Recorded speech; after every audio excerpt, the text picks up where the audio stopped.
மாவட்ட நிர்வாகம் வருகின்ற 21ஆம் தேதி மகளிர் மாநாடு என்ற ஒரு முக்கியமான நிகழ்வை நடத்த இருக்கிறோம். இந்த மாநாடு மாண்புமிகு துணைநிலை ஆளுநர், மாண்புமிகு முதல்வர், மாண்புமிகு சபாநாயகர், மாண்புமிகு அமைச்சர் பெருமக்கள், சட்டமன்ற உறுப்பினர்கள் எல்லாம் கலந்துக்கிற மாதிரி ஏற்பாடு செஞ்சுருக்கோம். மாண்புமிகு அவங்களுடைய அனுமதி கிடச்சிருக்கு. ஒரு மிகச்சிறந்த ஒரு முன்னெடுப்பாக மாவட்ட நிர்வாகம் செய்திருக்கு.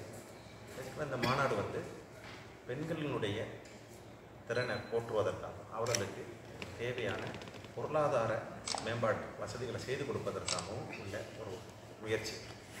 இதில் தமிழகம் மற்றும் புதுவையை சேர்ந்த மற்ற பகுதிகளை சேர்ந்த பல்வேறு பெண் தொழில் முனைவோர்களை கூப்பிட்டுருக்கோம். அவங்கள நமது காரைக்கால் பகுதியை சேர்ந்த பெண்களோட கலந்துரையாடல் பண்ண போகிறோம். பண்ணுறதுக்காக பிளான் பண்ணியிருக்கோம். கலந்துரையாடல் பண்ணி அவங்க கூட புரிந்துணர்வு ஒப்பந்தமோ, இல்லை அவங்களுடைய பிஸ்னஸை இங்கே ஸ்டார்ட் பண்ணுற மாதிரியோ, இல்லை நம்ம பெண்களுக்கு இருக்கக்கூடிய திறமைகளை அங்கீகரித்து அவர்களுடைய ஒரு புரிந்துணர்வு ஒப்பந்தம் போட்டு தொழிலை மேலும் விருத்தி பண்ணுவதற்கு வாய்ப்புகள். இது மாதிரி இதை நாங்கள் முன்னெடுத்துருக்கோம். இதுக்காக நமது பெண்களுடைய திறமைகளை உலகுக்கு பறைசாட்டணும், மற்ற இடங்களுக்கு பறைசாட்டணுங்கிற நோக்கில் இந்த மாதிரியான ஒரு நிகழ்வை பண்ணியிருக்கிறோம். மேலும் அந்த தினத்தன்று பல்வேறு நிகழ்ச்சிகளுக்கு நாங்கள் முடிவு பண்ணியிருக்கோம், ஏற்பாடு பண்ணியிருக்கோம். குறிப்பாக மாண்புமிகு பாரத பிரதமருடைய முன்னோடி திட்டமான கடல் பாசி வளர்ப்பு திட்டம். உங்களுக்கெல்லாம் தெரியும், மாண்புமிகு பாரத பிரதமர் குஜராத்தில் முதலமைச்சராக இருக்கும் பொழுது இந்த ஒரு திட்டத்தை உருவாக்குனாங்க. குறிப்பாக மீனவ பெண்களுடைய வாழ்வாதாரம் உயர்வதற்காக. கடல் பாசி என்பது மிகவும் ஒரு ஏற்றுமதிக்கு சிறந்த ஒரு பொருள். பெரிய அதுக்கு வரவேற்பு இருக்குது. அதிகமான தொகை கொடுத்து வாங்குவதற்கு மிகப்பெரிய நிறுவனங்கள் காத்துக்கிட்டு இருக்கிறாங்க. குறிப்பாக பார்த்திங்கன்னா மருந்து தயாரிக்கக்கூடிய நிறுவனங்கள், அழகு பொருள் தயாரிக்கக்கூடிய நிறுவனங்கள், உணவுப் பொருள், ஐஸ்கிரீம், இது மாதிரி பல்வேறு பொருட்களுக்கு இந்த கடல் பாசி மூலமாக கிடைக்கக்கூடிய ஒரு மூலப்பொருள் அத்தியாவசியமாக இருக்குது. இந்த திட்டத்தை குஜராத்தில் மாண்புமிகு முதல்வராக இருந்த மாண்புமிகு பிரதமர் உருவாக்கும் பொழுது அங்கே பெண்கள், குறிப்பாக மீனவ பெண்கள் அதிக அளவில் பங்கேற்று தங்களுடைய வாழ்வாதாரத்தை உயர்த்தி அதை ஜெயித்து காட்டினாங்க. அதன் பிறகு தமிழகத்தில் அதை பெரிய அளவில் ராமநாதபுரம் மாவட்டத்தில் ராமேஸ்வரம் கடல் பகுதியில் செஞ்சாங்க. புதுச்சேரியில் இதை செய்யணும்ட்டு ரொம்ப நாளாக மீனவர் நலத்துறையை இதுக்கு முயற்சி பண்ணாங்க. அதனுடைய விளைவாக மத்திய அரசினுடைய மீன் ஆராய்ச்சி நிறுவனம் சிஎம்எஃப்ஆர்ஐ, கொச்சியில் இருக்கக்கூடிய சிஎம்எஃப்ஆர்ஐ நிறுவனம் நம்ம புதுச்சேரி மற்றும் காரைக்கால் பகுதிக்கு ஆராய்ச்சி பண்ணி எந்த இடம் சிறந்ததாக இருக்குன்னு சொல்லி 2 கிராமங்களை அது மாதிரி தேர்ந்தெடுத்து இந்த கிராமங்களில் இருக்கக்கூடிய அந்த கடல் நீர், இந்த மாதிரியான கடல் பாசி வளர்ப்பதற்கு தேவையான சூழ்நிலையை வச்சுருக்காங்க இருக்குது. அங்கே சூரிய ஒளி அதிகமாக இருக்குது. கடல் அலைகள் பெரும்பாலும் பெரிய அளவுக்கு கிடையாது. அது மாதிரி 2 இடங்களை இது பண்ணியிருக்காங்க, கிளிஞ்சல்மேடு மற்றும் பட்டுனச்சேரி. இந்த கடற்கரை பகுதியில் ஒட்டிய மீனவ பெண்களுக்கு இந்த திட்டத்தை செயல்படுத்தினா ஒரு மிகச்சிறந்த பொருளாதார மேம்பாட்டிற்கு அவங்களுக்கு வழிவகுக்குங்கிறதுனால அந்த திட்டத்தை துவங்கி வைப்பதற்காக அந்த நிறுவனம், அந்த அறிவியல் நிறுவனம் அன்றைக்கு வர்றாங்க. நம்மளுடைய மீனவ பெண்களுக்கு தேவையான திறன் மேம்பாட்டை கற்றுக் கொடுத்து செய்வதற்காக வர்றாங்க. அது தொடக்க விழாவாக அன்றைய தினத்தில் மாண்புமிகு துணைநிலை ஆளுநர், மாண்புமிகு முதலமைச்சர் அதை பண்ணுறாங்க. இதன் மூலமாக மீனவ சமுதாய பெண்களுடைய வளர்ச்சி பன்மடங்கு அதிகரிக்குங்கிற நம்பிக்கை இருக்குது. அவர்களுடைய எக்ஸ்போசர், அதாவது வெளி உலகத்திற்கு அவர்களுடைய திறன் மிகப்பெரிய அளவில் தெரிய வரும். இந்த மாதிரியான ஒரு தொழில் திட்டம் அது தொடங்க இருக்கிறோம். அதே மாதிரி அன்றைய தினமே 2 மீனவ கிராம பெண்கள் கூட்டுறவு அமைப்புகள், முழுக்க பெண்களை வைத்து வைக்கக்கூடிய கூட்டுறவு அமைப்புகள் 2 கிராமங்களில் தொடங்க இருக்கிறோம். ஏற்கனவே மீனவ பெண்கள் அமைப்புகள் இருக்கிறாங்க. இருந்தாலும் எங்கெங்கு இல்லையோ பெரும்பாலும் பெண் சக்தி அதிக அளவில் வளர்ச்சி பெறுங்கிறதுல எந்த ஒரு மாற்று கருத்து கிடையாது. அதனால் மீனவ சமுதாயத்தில் பெண் கூட்டுறவு அமைப்பு, பெண் உறுப்பினர்கள் கொண்ட கூட்டுறவு அமைப்பு வச்சா அவங்க நிறையா தொழில்களில் அவர்கள் ஈடுபடுவாங்க, கூடுதலாக உத்வேகத்தோடு செயல்படுவாங்க, திறமைகளை இன்னும் வெளிக்காட்டுவாங்கங்கிறதுனால மத்திய அரசாங்கம், மாநில அரசாங்கம் அதை என்கரேஜ் பண்ணுறாங்க. அதன் பிரகாரம் 2 கிராமங்களில் புதிதாக மீனவ பெண்கள் சார்ந்த ஒரு கூட்டுறவு அமைப்பை உருவாக்குறாங்க. இதன் மூலம் அவர்களுக்கு தேவையான பண உதவியாக இருக்கட்டும், திட்டங்களாக இருக்கட்டும், புதிய திட்டங்கள், பேங்க் மூலமாக கிடைக்கக்கூடிய உதவிகள், மத்திய மாநில அரசு மூலமாக கிடைக்கக்கூடிய உதவிகள் நேரடியாக மீனவ பெண்களுடைய கைகளுக்கு நிறைய போயிடும். அவர்கள் அந்த உதவிகளை வைத்துக்கொண்டு இன்னும் தங்களை மேம்படுத்திக்கணும். இந்த இதையும் துவங்கி வைக்கிறதுக்கு அன்னைக்கு இருக்கிறாங்க. அதே போல் நமோ டிடி ட்ரெயின் சொல்லுவாங்க. அதாவது ட்ரோன் இருக்கு இல்லை, நமோ ட்ரோன் தீதிம்பாங்க. அதாவது மாண்புமிகு பிரதமருடைய முக்கியமான இன்னொரு திட்டம். அதாவது நம்மளுடைய பெண்கள், குறிப்பாக விவசாயம் பார்க்கக்கூடிய பெண்கள், அவர்களை வந்து தொழில் வல்லுநர்களாக மாற்றணும் அப்படின்னு சொல்லிட்டு மாண்புமிகு பிரதமர் வந்து கடந்த வருடமே வந்து இந்த திட்டத்தை அறிமுகப்படுத்தினாங்க. அது என்னென்னா, நம்மளுடைய விவசாய பெண்மணிகள், விவசாயத்தில் ஈடுபடக்கூடிய அந்த பெண்கள், அந்த பெண் விவசாயி அவர்களுக்கு ஒரு ட்ரோனை ஆப்ரேட் பண்ணக்கூடிய ஒரு ட்ரைனிங் கொடுத்து அவர்களை ட்ரோன் முதலாளிகளாக மாற்றி, அதை வேளாண் மற்றும் வேளாண் சார்ந்த தொழில்களுக்கு அந்த ட்ரோனை அவர்கள் பயன்படுத்தக்கூடியவர்களாக மாற்றி அவர்களுடைய வாழ்வினுடைய ஏற்றத்திற்கு செய்யணும்னு சொன்னாங்க. அதன் பிரகாரம் இந்த திட்டம் வந்து முதலாக எப்படி கடல் பாசி வளர்ப்பு திட்டத்தை நம்ம துவங்குறோமோ, புதுச்சேரியில் காரைக்காலில் துவங்குறோமோ, அதே மாதிரி இந்த திட்டத்தையும் முதலாக இந்த தீதி நமோ ட்ரோன் தீதி அப்படிங்கிற ஒரு திட்டத்தை துவங்குறோம். தீதிங்கிறது அக்கா, அது வந்து ஒரு சகோதரி. அதாவது நமது சகோதரிகள் அந்த ட்ரோனை ஆப்ரேட் பண்ணி அவர்களே அதுக்கு முதலாளி ஆவாங்க. அந்த திட்டத்தின்படி ஒவ்வொரு ட்ரோன் கிட்டத்தட்ட 10 லட்ச ரூபா மதிப்புள்ள ஒரு ட்ரோன் ஒரு 3 மகளிர் வேளாண் தொழில் செய்யக்கூடிய மகளிரை சேர்ந்த சுய உதவிகளுக்கு கொடுக்கப்படும். அதில் 3 பேருக்கு கொடுப்பாங்க. ஒன்று வந்து ட்ரோன் ஆப்ரேட்டர், இன்னொருத்தர் வந்து ட்ரோன் அசிஸ்டன்ட், இன்னொன்று வந்து அந்த ட்ரோனுடைய ஓனர். இது மாதிரியான ஒவ்வொரு ட்ரோனை ஆப்ரேட் பண்ணுவதற்கு ஒரு 3 பேரை தேர்ந்தெடுத்து அவர்களுக்கு இந்த முழுக்க அரசனுடைய மானியத்தின் மூலம் கிட்டத்தட்ட 80% அவர்களுக்கு இலவசமாக பண்ணியிருக்காங்க. அதை வந்து நம்ம இந்த மாவட்டத்தில் நம்ம துவங்குறோம் 21ஆம் தேதி. அதன் பிரகாரம் 15 பெண்கள், முழுவதுமாக 15 பெண்கள் தேர்ந்தெடுக்கப்பட்டிருக்கிறார். அவர்கள் ஒவ்வொரு குழுவிற்கும் ஒரு 3 பெண்கள் இருப்பாங்க. 5 ட்ரோன்கள் அன்று வழங்கப்பட்டது. இந்த ட்ரோன்கள் மூலமாக பெண்கள் விவசாயம் சார்ந்த பணிகளை தொழில்நுட்ப ரீதியில் அணுக முடியும். ஒரு பூச்சி மருந்து தெளிப்பதாக இருக்கட்டும், உரம் தெளிப்பதாக இருக்கட்டும், அது போக வேறு ஏதேனும் வகையில் அவர்களுக்கு ஃபார் எக்ஸாம்பிள் தாங்கள் உற்பத்தி செய்த பொருட்களை நகரங்களுக்கு கொண்டு செல்வதற்கு இந்த ட்ரோன் வசதிகளை பயன்படுத்திக்கலாம். ஸோ கிட்டத்தட்ட வந்து பெண் முனைவோர்களாக, தொழில்நுட்ப வல்லுநர்களாக பெண்களை வந்து மாற்றுவதற்கான ஒரு திட்டம். அதையும் முதலாக நம்ம காரைக்காலில் அன்றைய தினம் அறிமுகப்படுத்துகிறோம். அதுபோக பெண்களினுடைய சோவுத பொருட்களுக்கு கிட்டத்தட்ட ஒரு 1.5 கோடி மதிப்புள்ள கடன் திட்டங்களும் அன்றைய தினம் தொடங்கிருக்கிறோம். Puducherry state rural livelihood mission அப்படிங்கிற திட்டத்தின் மூலமாகவும், Puducherry state urban livelihood mission அப்படிங்கிற திட்டத்தின் மூலமாகவும் பெண்கள் சுய உதவி குழுக்கள், அவர்களுக்கு தனிப்பட்ட நபர்களாக இருப்பாங்க, குழுக்களாக இருப்பாங்க, அவர்களுக்கு அரசின் திட்டத்தின் மூலமாகவும் வங்கிகள் மூலமாக கிட்டத்தட்ட 1.5 கோடி அளவிற்கு அவருக்கு அன்றைக்கு செக்கு கொடுக்குறோம், அந்த பண உதவி கொடுக்குறோம். அந்த திட்டமும் அன்றைக்கி இருக்குது. அதுபோல் நம்மளுடைய தூய்மை பணியில் ஈடுபடக்கூடிய நம்மளுடைய பெண்கள், அவர்களை வந்து எப்பயுமே வந்து நம்ம சமுதாயத்தில் அவர்களுக்கு முக்கிய இடம் கொடுக்கும். அவர்கள் இல்லைன்னா நம்மளுடைய கிராமப்புறமாக இருக்கட்டும், நகர்ப்புறமும் சமுதாயங்களெல்லாம் ஒரு குப்பை உள்ள இடமா மாறிடும், சுகாதாரமற்ற இடமா மாறிடும். அவர்களுடைய நலனை கருதி அவர்களுக்கு பொங்கல் பரிசு கொடுப்பதற்கான ஏற்பாடு பண்ணியிருக்கோம். ஸோ அந்த தூய்மை நம்ம காரைக்கால் மாவட்டத்தில் ஈடுபடக்கூடிய அந்த தூய்மை பணி பெண்களுக்கு அன்றைக்கு மரியாதை செலுத்தும். மேலும் மிக முக்கியமான அடுத்த ஒரு நிகழ்வாக என்ன வச்சுருக்கோம்னா, காரைக்கால் 2047 காரைக்கால் எப்படி இருக்கணும் அப்படிங்கிற ஒரு திட்ட வரைவு, அதை வந்து தயாரிப்பதற்கான முன்னெடுப்பில் மாண்புமிகு ஆளுநர் ஏற்கனவே செய்யணும்னு எங்களுக்கு உத்தரவில்லை. அதனுடைய ப்ரிலிமினரி அவுட்லுக் தயாரிச்சிருக்கோம். அதாவது 2047 என்னுடைய காரைக்கால் எப்படி இருக்கணும், எந்தெந்த துறையில் வளர்ச்சி பண்ணணும், எங்கெங்கே நம்ம ஃபோக்கஸ் பண்ணணும், ப்ரையாரிட்டிஸ் ஏரியாக்கள் அதை ஐடென்டிஃபை பண்ணி அன்றைக்கு ஒரு திட்ட ஒரு வரைவு திட்டத்தை வந்து வெளியிடணும். அதை தொடர்ச்சியாக அதை வந்து இம்ப்ரூவ் பண்ணி எங்களுடைய ஒரு குழு NIT அவங்க மூலமாக தான் தயாரிச்சிருக்கோம். NITயில் இருக்கக்கூடிய எக்ஸ்பர்ட்ஸு, அகாடமிஷியன்ஸ் இவங்கெல்லாம் வச்சு நாங்கள் தயாரிச்சிருக்கோம். அந்த குழு அடுத்த 3 மாதங்களில் அந்த திட்ட அறிக்கையை முழுமையாக தயார் செய்து மாண்புமிகு துணைநிலை மாண்புமிகு முதலமைச்சருக்கு அந்த திட்ட அறிக்கை இருக்கும். இதன் மூலம் நம்மளுடைய காரைக்காலுடைய தேவைகள் என்ன என்பது ஒரு ரெஃபரன்ஸ் டாக்குமெண்ட், யார் இங்கே வந்து நிர்வாக ரீதியில் இருந்தாலும் அந்த ரெஃபரன்ஸ் டாக்குமெண்ட் நம்ம படிச்சுக்கணும்.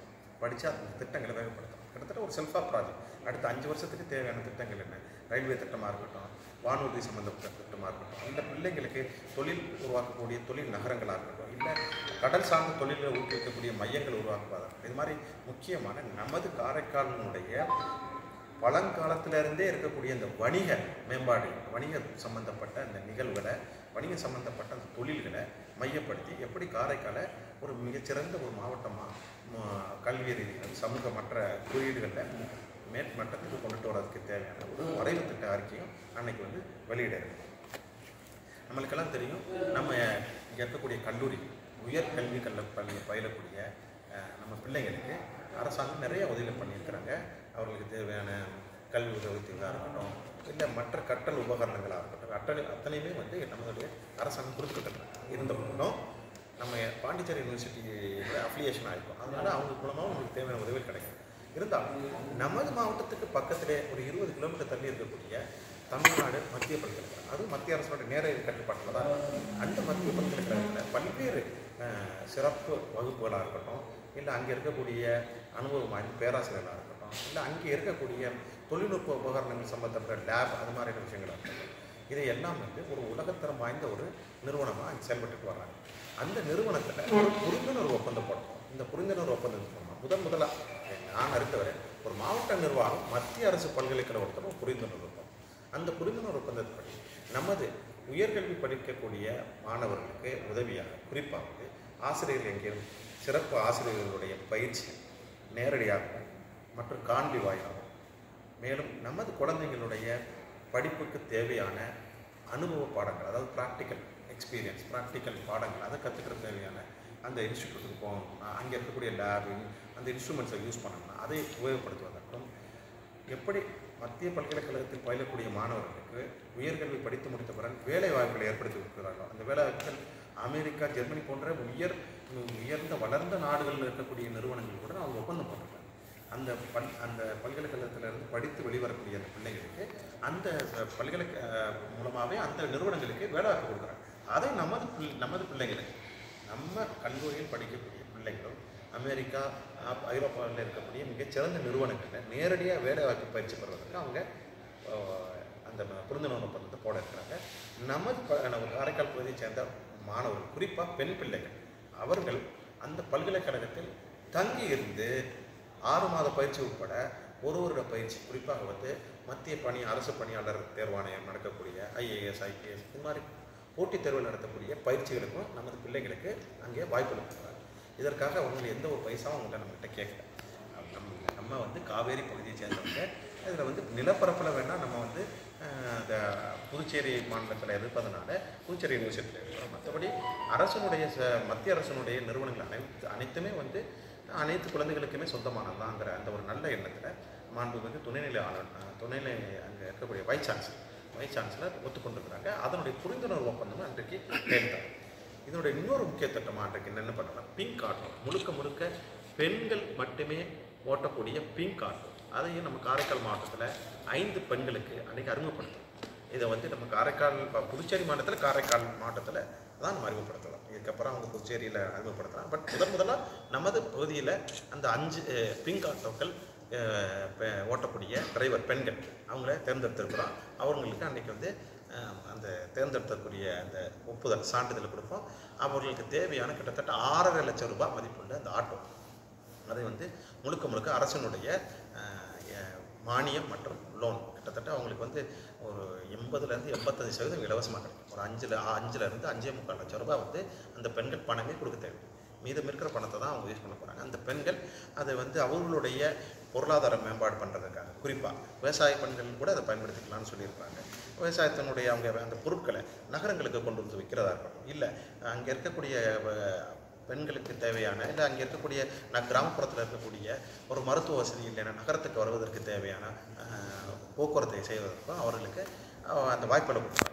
அதாவது அவர்களுடைய லைவ்லிஹுட்டுக்கு தேவையான பெண்கள் தங்களுடைய, குறிப்பாக கிராமப்புற பெண்கள் தங்களுடைய வாழ்வாதாரத்தை மேம்படுத்துவதற்கு தேவையான அனைத்து வேலைகளுக்கு அந்த ஆட்டோவை யூஸ் பண்ணிக்கிறது.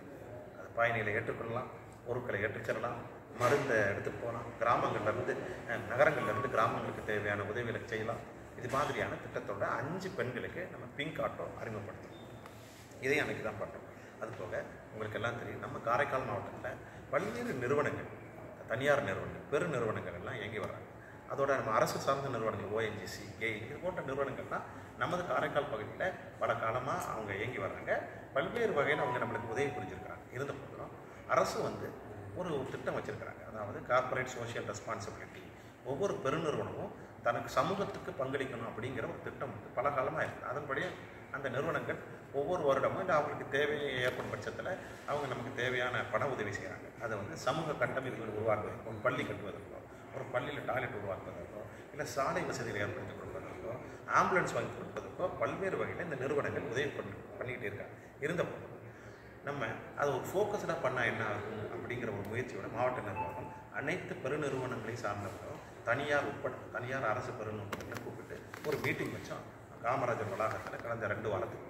அப்பொழுது நாங்கள் என்ன பண்ணோம்னா, நமது பல்வேறு துறைகளை சார்ந்த குறிப்பாக சேவை செய்யக்கூடிய கல்வி, மருத்துவம் இந்த துறைகளை சார்ந்த தலைவர்கள்கிட்ட நாங்கள் கேட்டது என்னென்னா, உங்களுடைய தேவைகள் ஏதாச்சும் இருந்தால் சொல்லுங்கள். அரசு நம்ம ஒரு வகையில் பண்ணிக்கிட்டு இருக்கோம். இருந்தாலும் அரசனுடைய நிதி உதவிக்கு மேலே உங்களுக்கு தேவை சில விஷயங்கள் தேவைப்பட்டால் இவர்கள் மூலமாக நம்ம வந்து பயன்படுத்திக்கலாம்னு நாங்கள் கேட்டோம். அதன் பிரகாரம் ஒவ்வொரு துறையும் தனக்கு தேவையான விஷயங்கள் அசட்டை என்னென்ன வேணும் அப்படிங்கிற அந்த லிஸ்ட்டை எங்களுக்கு கொடுத்தாங்க. அதையெல்லாம் அவங்களுக்கு வந்து காணொலி மூலமாக போட்டு காமிச்சோம். அந்த நிறுவனங்களை வச்சு அவங்களெல்லாம் ரெக்வஸ்ட் பண்ணி ஒரு வார காலத்துக்குள்ளே உங்களால் எவ்வளவு பணம் எங்களுக்கு கொடுக்க முடியுமோ, சமூக மேம்பாட்டுக்கு கொடுக்க முடியுமோ தயவுசெய்து கொடுங்கன்னு கேட்டோம். அதன் பிரகாரம் 2.5 கோடிக்கு வெறும் 2 வாரங்களில் அவங்க ஒப்புதல் கொடுத்துருக்குறாங்க. அதில் நிறைய ஆம்புலன்ஸ் வருது, சாலை வசதி பண்ணி கொடுக்குறாங்க, போக்குவரத்து வசதிகளை மேம்படுத்த செஞ்சு கொடுக்குறாங்க. சில பள்ளிகளில் குறிப்பாக பெண் குழந்தைகள் பயிலக்கூடிய பள்ளிகளில் கழிவறை வசதிகளை மேம்படுத்துவதற்கு பணம் கொடுத்துருக்குறாங்க. அவங்களே சூஸ் பண்ணியிருக்காங்க. நாங்கள் இதை செஞ்சு கொடுக்குறோம். இது வெறும் 2 வாரங்கள்லேயே நாங்கள் வந்து கிட்டத்தட்ட 2.58 கோடி அளவுக்கு பணத்தை வந்து அவங்க வந்து சாங்ஷன் பண்ணியிருக்காங்க. இதை வந்து அந்த மேடையில் வந்து நம்ம மாவட்ட நிர்வாகத்துக்கு அவங்க கொடுக்குறாங்க. ஸோ இதையும் நாங்கள் பண்ணியிருக்கோம். இது எல்லாம் வந்து நம்ம என்ஐடியில் காலையில் 9:30 மணிலேருந்து இந்த ஈவெண்ட் ஸ்டார்ட் ஆகுது. மாண்புமிகு துணைநிலை ஆணையர், மாண்புமிகு முதலமைச்சர் வராங்க. அவங்களுடைய ஒப்புதல் எங்களுக்கு கிடச்சிருக்கு.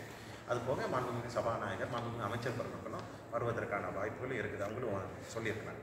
ஸோ அதனால் இந்த ஒரு விழாவை வந்து என்ஐடியில் வர்ற 21ஆம் தேதி 9:30 மணிலேருந்து 12:30 மணி வரை, காலையில் 9:30 மணிலேருந்து 12 மணி வரை வச்சுருக்கோம். இந்த நிகழ்வு முடிந்த பிறகு மதிய நேரத்தில் டெக்னிக்கல் செஷன் சொல்லிட்டு விநாயகா மிஷன் மெடிக்கல் காலேஜில் இருக்கக்கூடிய ஆடிட்டோரியத்தில் நமது பெண்கள், காரை மாவட்டத்தை சேர்ந்த கிட்டத்தட்ட 350 பெண்கள் 20 தொழில் அதிபர்களோட நேரடியாக அவங்கள வந்து பேசுவதற்கான பிளாட்ஃபார்ம் ஏற்படுத்தி கொடுத்தோம். இதன் மூலமாக அந்த தொழிலில் அவங்க நேரடியாக ஈடுபடலாம். இல்லை அந்த தொழிலோட பிராண்டை இங்கே பயன்படுத்தி ஒரு ஃப்ரான்ச்சைஸ் மாதிரி அமைக்கலாம். இல்லை அந்த தொழிலை எப்படி பண்ணுவதுன்ற விவரங்களை தெரிஞ்சுக்கலாம். இல்லை நமது பெண்கள் அவங்களுடைய தொழிற்சாலை. ஸோ இந்த நிகழ்வு வந்து ஈவினிங் வந்து நமது விநாயகா மிஷன் மெடிக்கல் காலேஜ் ஆடிட்டோரியத்தில் வச்சுருக்கோம். கிட்டத்தட்ட ஒரு 350 பெண்களை வந்து இதற்காக பதிவு பண்ணியிருக்கிறாங்க. அந்த பெண்கள் எல்லாம் வந்து அவங்களுக்கு தேவையான போக்குவரத்து வசதிகளை ஏற்படுத்தி அங்கே கூட்டிகிட்டு போய், ஏன்னா காலையில் அந்த பெண்கள் தான் அங்கே பெரும்பாலான பெண்கள் வந்து அங்கே கலந்துக்குவாங்க. அந்த மீட்டிங்கில் அங்கேருந்து அவங்களுக்கு விநாயகா மிஷன் மெடிக்கல் காலேஜ் கூட்டு போய் மதிய உணவு தந்து அங்கேயே வந்து அவங்களுக்கு முழுக்க ட்ரைனிங் கொடுத்து ஒரு linkage, market linkage, business linkage வந்து ஏற்படுத்திக்கிறோம். இது மூலம் நம்ம பெண்கள், நம்மளுடைய காரைக்கால் மாவட்டத்தை சேர்ந்த பெண்களுடைய திறனை உலகுக்கு பறைசாட்டலாம் அப்படிங்கிற ஒரு எண்ணத்தோட பண்ணி இது வந்து அன்னைக்கு நடக்கக்கூடிய ஈவெண்ட்.